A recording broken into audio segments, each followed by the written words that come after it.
بسم اللہ الرحمن الرحیم۔ بانگ درا کے حصہ غزلیات میں غزل نمبر 1۔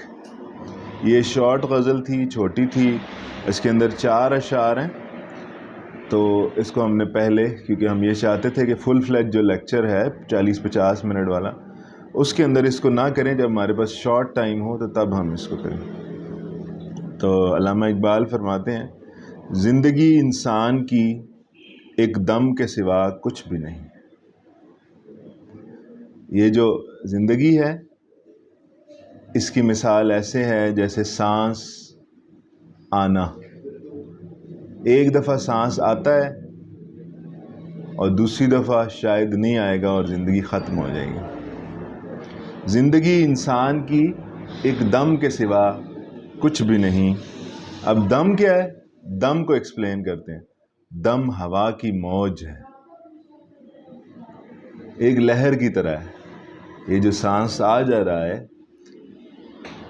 دم ہوا کی موج ہے، رم کے سوا کچھ بھی نہیں۔ رم کہتے ہیں بھاگنے دوڑنے کو، ٹھیک ہے؟ دم ہوا کی موج ہے، رم کے سوا کچھ بھی نہیں۔ وہ جو حرکت ہے نا، وہ جو سکون کے علاوہ جو کیفیت ہے، اس کو اقبال کہتے ہیں وہ رم ہے۔ اس کی مثال دم کی طرح ہے۔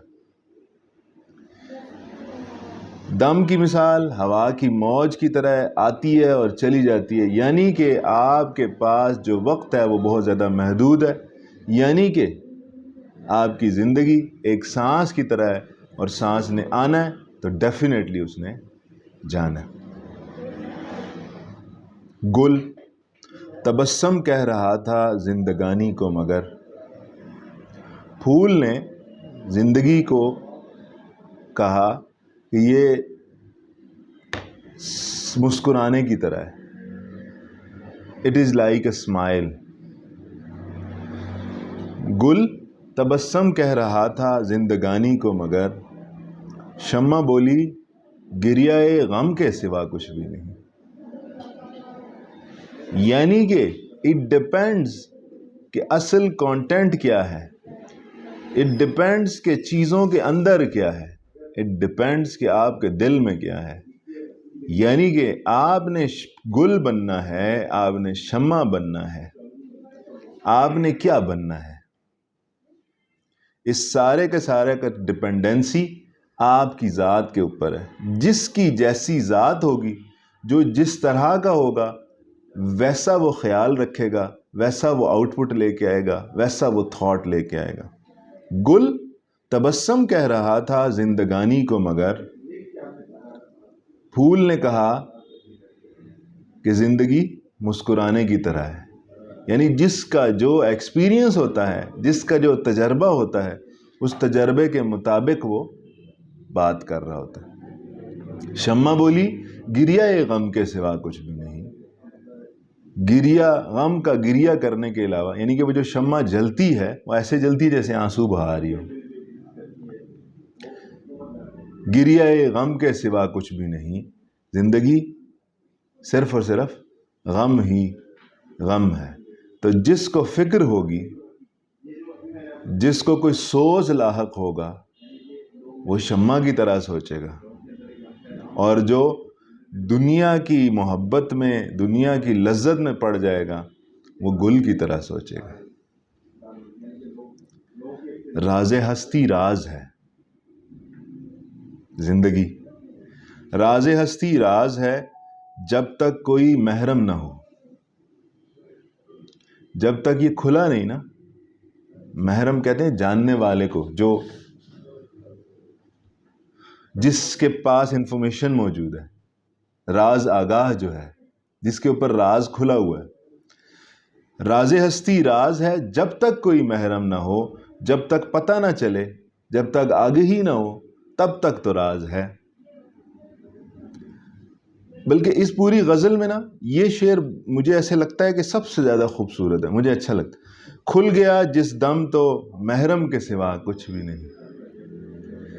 جب یہ راز کھلے گا تو آپ کو پتہ لگے گا کہ جس کے اوپر آپ تلاش کریں نا، میں تلاش کر رہا ہوں حقیقت کو، حضرت اقبال کہتے ہیں کہ آپ حقیقت کو تلاش کریں، جس دن حقیقت کھلے گی اس دن پتہ لگے گا حقیقت آپ خود ہیں. یعنی کہ حضرت انسان کی امپورٹنس بیان ہو رہی ہے، حضرت انسان کی خود ہی بیان ہو رہی ہے کہ امپورٹنٹ کتنا ہے، کتنا زیادہ قیمتی ہے.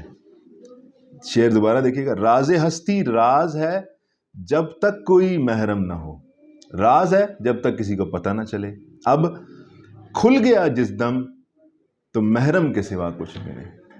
جس دن کھل گیا تو آپ کو پتہ لگے گا کہ یہ ایکچولی خود محرم ہی اس کا راز ہے. یعنی کہ حضرت انسان پہ یہ کھلنا ہے نا یہ راز، تو حضرت انسان ہی اس کائنات کا سب سے بڑا راز ہے.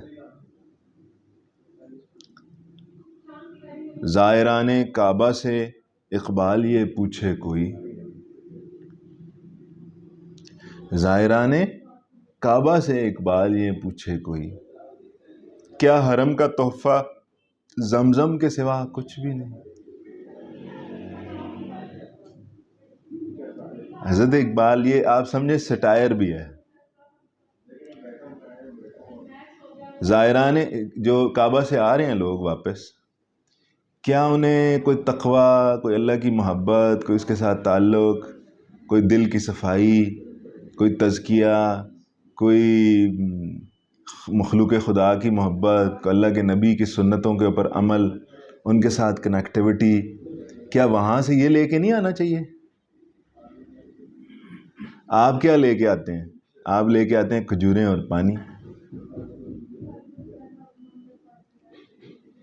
کھجوریں اور پانی لا کے لوگوں میں بانٹ دیتے ہیں اور سمجھتے ہیں کہ ہم نے اپنا کام مکمل کر لیا، اور پھر اپنی پرانی جو غلط روٹین ہے اسی کے اوپر لوگوں کو دھوکہ دینا شروع کر دیتے ہیں، لوگوں کے ساتھ بدتمیزیاں شروع کر دیتے ہیں، لوگوں کے ساتھ فراڈ شروع کر دیتے ہیں.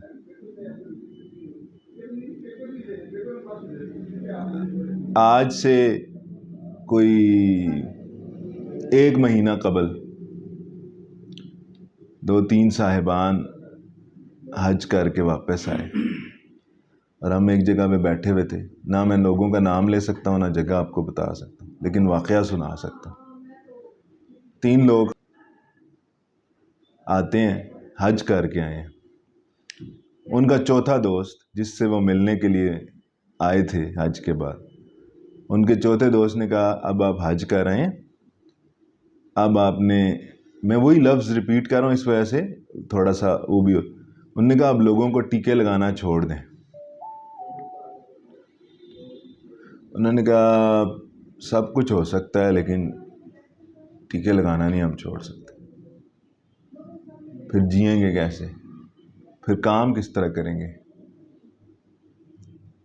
تو ہمارے ہاں، اور میں بڑا حیران ہوا کہ چلو شکر ہے بولے تو صحیح زبان سے، ان کو ادراک تو ہے کہ غلط ہے. یہ بھی تو ہے نا، ہم پریٹینڈ کرتے ہیں کہ ٹھیک ہے جی آپ ٹھیک کہہ رہے ہیں، ہاں جی آئندہ سے ایسے نہیں کریں گے، لیکن کرتے وہی ہیں، اسی پیٹرن کے اوپر جاتے ہیں. زائران کعبہ سے اقبال یہ پوچھے کوئی، کسی کو چاہیے زائران کعبہ سے جا کے سوال کرے کیا حرم کا تحفہ زمزم کے سوا کچھ بھی نہیں. وہاں سے آپ فزیکلی جو چیزیں کیری کر کے لائے ہیں اس کو تو آپ تحفہ قرار دے رہے ہیں، لیکن کوئی اسپرچولی بھی کچھ کیری کیا ہے، اس کا بھی کچھ نہ کچھ خیال آپ کو کرنا چاہیے. جزاک اللہ.